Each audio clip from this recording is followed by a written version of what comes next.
Näitan teile, kuidas jätkata nööre, kui olete teinud kaksikmadalsõlmega punudes valearvestuse ja nöörid on jäänud lühikeseks.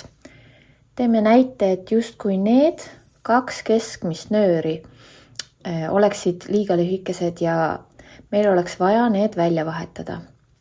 Selleks ma võtan nüüd kõik need 4 nööri, 2 nööri siitpoolt, 2 nööri siitpoolt, et punuda järgmist rida mustrist.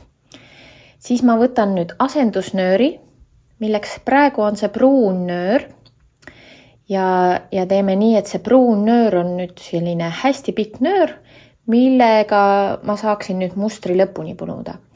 Siis ma panen selle 4 nööri ümber selle pruuni nööri keskkoha ja teen nüüd selle uue pika nööriga siia selle pundi ümber hästi tugeva ja kõva kaksikmadalsõlme. Tõmban hästi kõvasti kokku ja tõmban ta siia nööridest siia selle eelmise rea vastu.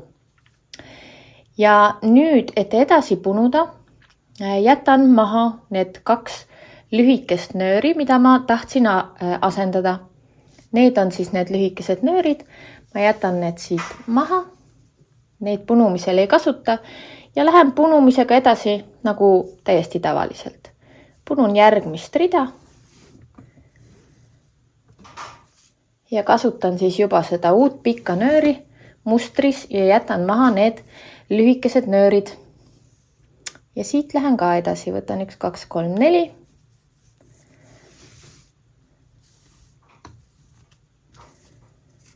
Ja punun mustrit edasi. Nüüd näete, et see pruun nöör on siis see uus pikk nöör ja sellega ma jätkan kuni lõpuni punumist vastavalt oma mustrile. Ja need lühikesed nöörid, mis ma siit maha jätsin, võin siit tagant poolt lihtsalt kääridega ära lõigata ja ongi kõik.